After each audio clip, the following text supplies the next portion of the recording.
പരിപാടി അത്യാവശ്യമാണെന്ന് മനസ്സിലാക്കിയതുകൊണ്ട് വാർഡ് സമിതി ഇങ്ങനെ ഒരു പരിപാടി വിളിക്കാൻ വളരെ മുമ്പേ ആലോചിച്ചതായിരുന്നു. വാസ്തവത്തിൽ അസൂയയും അതുപോലെ സന്തോഷം തോന്നുന്ന നിമിഷമാണ്. ഞങ്ങളുടെ ഒന്നും പ്രായത്തിൽ ഇങ്ങനെ ഒരു അനുമോദന ചടങ്ങുകളൊന്നും ഉണ്ടായിരുന്നില്ല.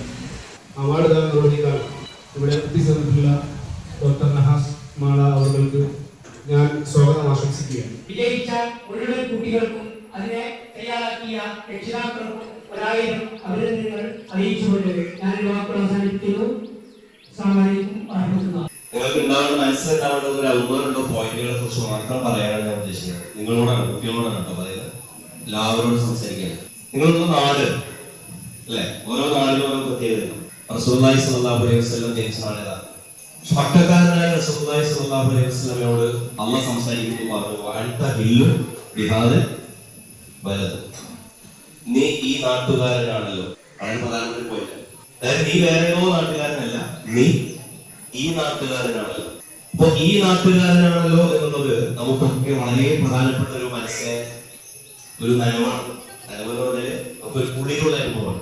അതുകൊണ്ടാണ് സ്വന്തം നാട്ടിൽ നിന്ന് പുറത്തിറങ്ങുന്ന സമയത്ത് മദീനയിലേക്ക് പോയില്ലേ റസൂൽ? അപ്പോ മദീനയിലേക്ക് പോകേണ്ടി വന്നതാണ്. അപ്പൊ റസൂല് തിരിഞ്ഞു നിന്ന് മക്കയെ നോക്കി പറഞ്ഞു, യാ മക്ക ഇന്നക്ക് ലാഹബുൽ ബിലാദ് ഇല്ലേ, ലാഹബുൽ ബിലാദ് ഇല്ലേ, അല്ലയോ മക്ക, എനിക്ക് ഏറ്റവും പ്രിയപ്പെട്ട നഗരത നീയാണ്. നിങ്ങൾക്ക് ഏറ്റവും പ്രിയപ്പെട്ട സ്ഥലം ശാന്തപുരല്ലേ? ഈ ലൈറ്റ് കപ്പലിലേക്കോ കപ്പലിൽ നിന്ന് കരയിലേക്കുള്ള ദൂരത്തിനെ പറയുന്ന പേരൊക്കെ നോട്ടിക്കൽ മൈൽ എന്നാണ്. പഠിച്ചല്ലേ? 10ാം ക്ലാസ്സുകാരൊക്കെ പഠിച്ചിട്ടുണ്ടോ? അതായത് കിലോമീറ്ററിലല്ല പറയാ, നോട്ടിക്കൽ മൈൽ. അപ്പോ ദൂരങ്ങളിലുള്ള കപ്പലുകൾക്ക് വഴി കാണിക്കുന്നത് എന്താണ്? ലൈറ്റ് ഹൗസ് ആണ്. അപ്പൊ ശാന്തപുരം എന്താണ്? ലൈറ്റ് ഹൗസ് ആണ്. അകലങ്ങളിലുള്ള ഇന്ത്യയിലെ എല്ലാ സംസ്ഥാനങ്ങളിലുള്ള എല്ലാ ജില്ലകളിലുള്ള, കേരളത്തിലെ എല്ലാ ജില്ലകളിലുള്ള, ലോകത്ത് നിന്ന് പല രാജ്യങ്ങളിൽ നിന്നൊക്കെയുള്ള മനുഷ്യർ വന്നു പോകുന്ന സ്ഥലത്ത്, ലൈറ്റ് ഹൗസ് നിൽക്കുന്ന സ്ഥലത്ത് അതിന്റെ താഴെ ചോടെ വീടും കെട്ടി താമസിക്കുന്നവരാണ് ആര്? മൂല്യാവശ്യക്കാര്. പക്ഷെ ലൈറ്റ് ഹൗസിന് താഴെ ഒരു ചെറിയൊരു പ്രശ്നം ഉണ്ടാവും. എന്താണെന്നറിയോ? ലൈറ്റ് ഹൗസിന്റെ മേലെ നല്ല വെളിച്ചമായിരിക്കും. ചില ലൈറ്റ് ഹൗസിന് താഴെ ഉണ്ടാവില്ല, ബൾബ് ഉണ്ടാവില്ല, അതിന്റെ അടിയിൽ ഇരുട്ടായിരിക്കും. അവിടെ എപ്പോഴും ബൾബ് ഇട്ട് കൊടുക്കാൻ എന്ത് ചെയ്യണം? ശ്രദ്ധിക്കണം. കാരണം ലൈറ്റ് ഹൗസ് എപ്പോഴും മേലെ ഇങ്ങനെ വെളിച്ചം ഇങ്ങനെ ഉള്ളതുകൊണ്ട് താഴെ എപ്പോഴും ലൈറ്റ് ഉണ്ടാവാൻ വേണ്ടി ശ്രദ്ധിക്കണം. ഉറപ്പ് വരുത്താൻ വേണ്ടിയിട്ടാണ് ഇന്ന് നിങ്ങൾ ഇവിടെ അനുമോദിക്കുന്നത്. മനസ്സിലായോ? ഞാൻ പറയണതൊക്കെ മനസ്സിലാവുണ്ടോ? ഈ ലോകത്ത് എവിടെയൊക്കെ ഈ പ്രകാശവും ഈ ശാന്തപുരത്തിന്റെ സന്ദേശവും ഒക്കെ എത്തിയാലും അതിന് ഏറ്റവും ആദ്യം അതിന്റെ ബെനിഫിഷ്യറീസ് ആരാവണം? അതിന്റെ ഗുണം കിട്ടേണ്ടതായിരിക്കണം. പക്ഷെ ശാന്തപുരം മഹലിലെ കുട്ടികൾക്ക് 1 രൂപ പോലും ഫീസില്ല. എവിടെ? ശാന്തപുരം കോളേജിൽ പഠിക്കുന്നതിന്, ശാന്തപുരം കോളേജിൽ പഠിക്കുന്നതിന്, അൽജാമിയിൽ പഠിക്കുന്നതിന് ശാന്തപുരം മഹലിലെ കുട്ടികൾക്ക് 1 രൂപ പോലും ഫീസില്ല. പക്ഷെ ശാന്തപുരം മഹലിൽ നിന്ന് പുറത്ത് വരുന്ന കുട്ടികൾക്കുണ്ട്, തൊട്ടടുത്തുള്ള കുട്ടികളാണെങ്കിൽ. അതെന്തുകൊണ്ടായിരിക്കും? നേരത്തെ പറഞ്ഞ മുകളിലും ലൈറ്റ് വേണം, താഴെയും ലൈറ്റ് വേണം. ഞാൻ പറഞ്ഞ ഒറ്റ കാര്യമുള്ളൂ.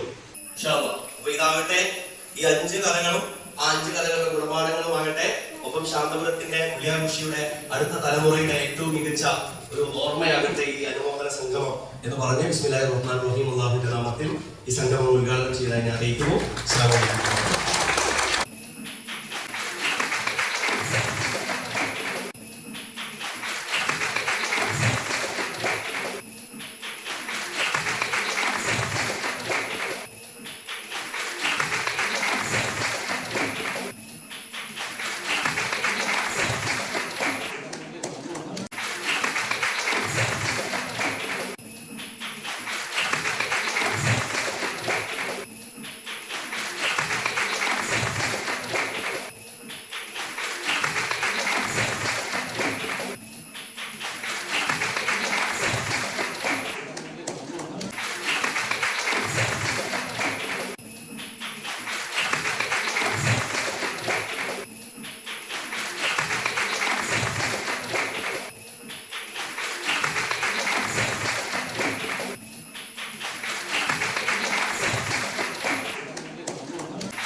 ഇവിടെ സമ്മാനം നേടിയ ചെറുതും വലുതുമായിട്ടുള്ള എല്ലാ LSS മുതൽ അങ്ങോട്ടും മേലോട്ടും താഴോട്ടുമുള്ള മുഴുവൻ വിദ്യാർത്ഥിനികൾക്കും എല്ലാവിധ ആശംസകളും നേരുകയാണ്, പ്രാർത്ഥിക്കുകയാണ്. പടച്ച തമ്പുരാൻ നിങ്ങളെല്ലാവരെയും അനുഗ്രഹിക്കട്ടെ.